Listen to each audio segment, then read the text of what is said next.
Welcome back, CSC103, to part 2 of Dog Soccer.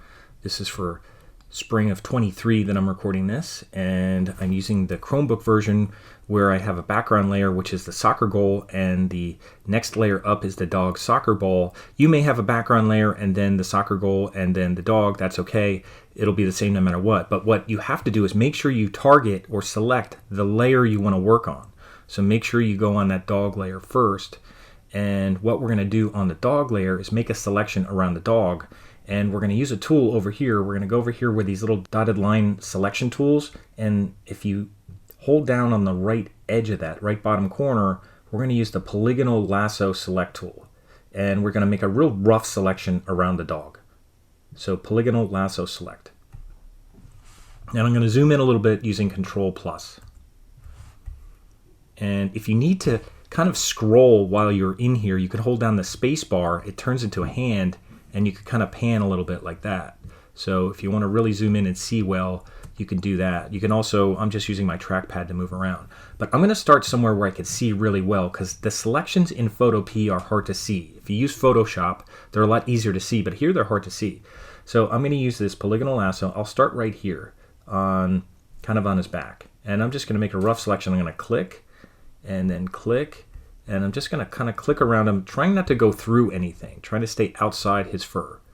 And I'm just making straight line segments going around. Not real good, just as quick as I can.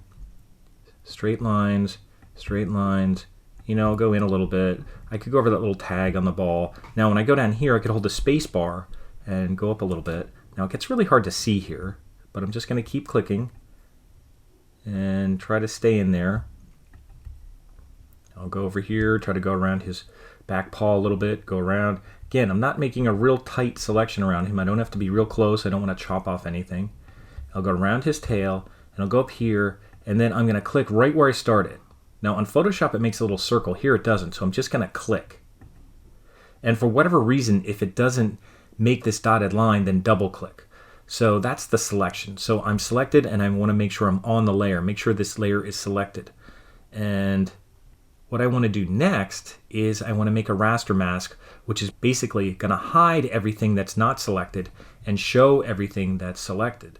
So to do that, it's very easy. You could just go down here to this little icon that looks like a Chinese flag or something. It has like a black circle in the middle. It says Add Raster Mask. And if you're not seeing that, if it's grayed out, make sure you're on this layer. Make sure you select this layer and go Add Raster Mask. And there it is. And I could zoom out a little bit. And there it is. Now, if you were happy with this, you could just be done with it. But we're going to edit this mask, because what this mask actually is, if I can kind of show you here, what the mask is, it actually used white to reveal and black to hide. That's what a mask does. And it's temporary. Here it is on the layer. It's temporary. And I just did Option to click on it to see it. Now, when we're working on the mask, it'll have this dotted line around it. When we're working on the layer, it'll have a dotted line around the layer. So we're going to work on the mask right now. So make sure you're on the mask icon, and it has the little dotted line around it. And what we're going to do is we're going to paint with a paintbrush, and we're going to paint with black to hide and white to reveal. Got it? Black to hide, white to reveal. Now, here's a paintbrush right here. So click on it. Brush tool. There it is. And then down here, if this is showing different colors, it's really hard to see. If the top little icon makes it black and white, if you click up there, that's default, black and white. And then there's a little icon below it which switches it back and forth. So when you're painting, it's going to paint black, this top part. So now I'm going to paint white. Now I'm going to paint black. So these little switch things, you can even use your X key. If you use your X key, it'll switch back and forth between black and white. So remember, black hides, white reveals. So I'm going to start with black and start hiding things. And I'm going to zoom in. So I'll do Control+, and I'll get in nice and close here. And I'll start in the back of his tail. Now, when you're using the brush, I don't know if you can see this, there's the size of the brush. You can use your brackets, the ones next to the P key on your keyboard. The left bracket will go smaller, the right bracket right next to it, square brackets, will go bigger. Now, what that's doing is it's doing, here's the brush tool, here's size, and here's hardness. You want to turn down your hardness because the dog has fur and it has a soft edge, so you don't want a hard edge. So I'm going to turn it down maybe to around 60 or so, and the size will vary as you go, depending on if you're doing tight areas or not. But also, if you make the brush bigger and the hardness is down, it'll make kind of a softer edge too. Now to get out of this little area when you go into this brush drop down, just click over here. Now I'm going to start painting. And what's going to happen, it's going to start erasing. It'll look like it's erasing, but it's actually painting with black, because there it's using black, and it's covering up parts. Now if the brush is too big or it looks too blurry looking, make the brush smaller. You could use your brackets. Left bracket makes it smaller. Now if you accidentally were like, oh man, I erased his tail, then just go back, switch this to white, and you could bring his tail back. Now it'll bring everything back that you already did, but at least you could fix it. So I'm going to hit X to make it go to black now, and now I'll paint over it. So black hides, white reveals. So I'm hiding parts of the layer right now and showing the layer underneath. So you could fast forward through this if you see what I'm doing now. So I'm just going to keep going around here, going around the dog. And if you have real furry parts, you can make your brush bigger. It'll be a little bit softer. And when you have tight areas, make the brush smaller to go in there. And you can also go back and adjust the brush to make it even softer if you need to. You could go softer, take it down to 50. And, let's say something happens. You got to get up and leave. You're right in the middle of this. Just go File, Save. You already saved it as Soccer Dog. Just go File, Save, and it'll update your save, and you can get back to it. You could close it. You could open it up again if you need to. And if you have any problems doing that in Chrome, or on a Chromebook, I should say, not that a lot of people use Chromebooks, but some people do. And if you have any issues with that, let me know, because I don't have a Chromebook. My kids have used them, and I'm not sure of all the issues that you encounter when you do that. But I know it's not exactly like using Windows sometimes. So I'm going to go in here, try to fix up his paw, and if you screw up, hit X, and then bring stuff back. So if you took off too much of his paw, and paint with white to bring it back. So now I'm going to paint with black again, so I'm going to hit X, and make the brush bigger so I could go real soft around this furry area here. And if you want to turn off the background, turn off the goal area, you can kind of do that. That might be easier to see things as you go around.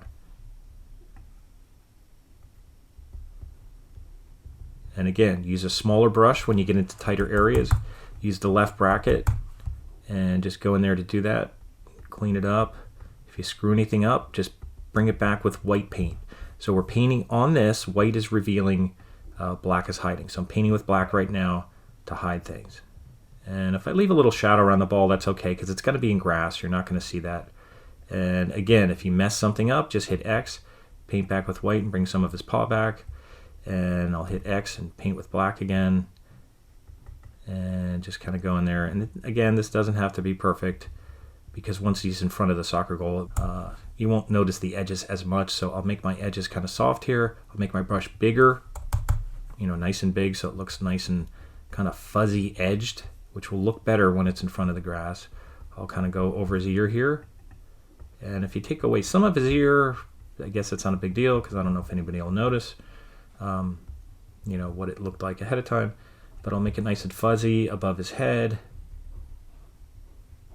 And I'll make my brush a little smaller when I go over here. And I go around. And I'll go in here with a smaller brush. And I guess I'm got a harness on. I forget what he used to wear. But that looks okay. I'll zoom out a little bit. Control minus to zoom out. And that looks pretty good. Let me just put on the background. And that looks good. So what do I want to do next? I'm going to use my arrow tool here, my move tool, and you can scale them down a little bit if you want. Just grab on the corner, scale them down, make them look a little more realistic in size. I'll put them here.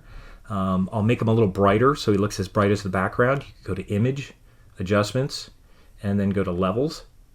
And if you go to Levels, you'll be like, wait a minute, I'm not seeing anything here. I should see like a little kind of hill. That's because we're on the mask. So if you want to adjust the dog, you have to go on the layer. So make sure you click on the layer and go to Image, Adjustments, Levels, and move this aside. Now that's what it should look like. You should see like a lot of dark pixels, and these are the light pixels. And you can see there's almost a flat line here. So if you move this over, you can kind of brighten up the dog. Not too much. You don't want him to look real electric looking, but you want to brighten him maybe about halfway over so he looks more like he's in that background. So he has more light like the trees, because it's kind of a sunny background image. So that looks okay by just lightening up the levels a little bit. And that's pretty much all you have to do for the most part. I'm going to put a drop shadow on here. You could go to Layer, Layer Style, and use something called Layer Style Drop Shadow. And again, there's all these settings here. Move it out of the way. Turn off use global angle, and then that way you could kind of move it around and have it wherever you want. I'm just going to put it to the side a little bit. And they have distance. You could put it further away or closer. I don't want it a whole lot. And size actually means blurriness. So if you make it really big, it gets really blurry, and it's really sharp when the size is down. So I'm just going to make it a little bit. You could even turn down the opacity a little bit. You don't need it really noticeable like that. Just a little bit to just give some depth to it. And then when you're done with that, you'll hit OK. So this layer style, by the way, the shadow is down here. It becomes a special effect called a drop shadow, which you can turn off if you want. There it is. It's on. Now it's off. And that's pretty much it. I'm going to do File Save. Now I'll even show you this as an extra credit thing. So if you're okay, if you did this, you could stop here and then fast forward past the next spot. But if you want to do a little extra credit here, here's one other thing you could do, one extra little thing. And you don't have to do this, so this is optional. You could go in here to the mask, and you could go in the mask here, and if you right click on it or you put two fingers, I'm on a Mac, if I do two fingers on here, I could say apply. Now what apply does is it makes the mask permanent. There it is, it's permanent, the mask went away. And then what I could do is I could go into drop shadow, and I can right click or use my two fingers and do create layers. And why would I do that? Well, what it actually does is it makes the drop shadow its own separate layer.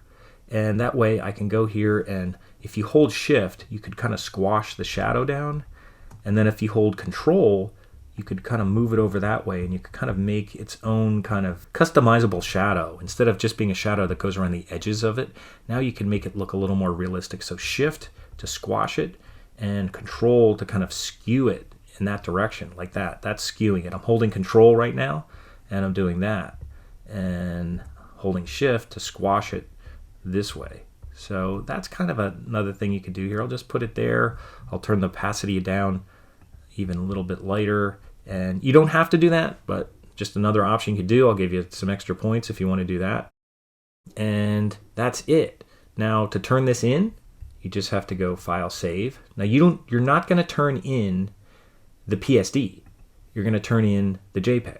So keep the PSD for yourself, but when it's time to turn in the JPEG, what you're going to do is you're going to go File, and you're going to do Export As JPEG, and it'll take the name you already have, and it'll put JPEG at the end. Now you don't want it 1200. You could put it down to like 500. Will be fine, or even 400. But I'll put it down to 500. I'll just click here. You can see it'll update everything. And then what this will do is it'll save a JPEG version of your layered Photoshop file. So I'll save it, and it'll download it for you. So you'll still have this. You can still keep this and go back to it if you ever want. But remember, Photoshop files, PSD files, are layered files. JPEG files will not be. So your JPEG file will be flattened. And to turn it in, when you go back to coursework, I'll go back to coursework. This is how you turn it in, just like you did your yellow teeth. You're going to go back here, and you're going to go into the assignment, and you're just going to add comment. And here's your add comment. And you're going to insert an image, and you're going to use the source button. You're going to upload and find the one I just did. This is the one I did here, and that's it. Oh no, not the PSD. Don't do this. Do the JPEG. Make sure you do the JPEG. And make sure you choose the JPEG one here, and it should say 500. So not the PSD, use the JPEG. And I'll hit open. I'll insert. There it is, 500. And it won't even let you insert the PSD anyway. It'll give you some kind of error. And I'll hit save. And that looks good. And I'll scroll down and hit save again. And that's what it'll look like when you turn it in. And I think 500 should fit okay. And that's what I'm going to see. So I'll see something like this when you're done, and I'll grade this. So you'll see it too.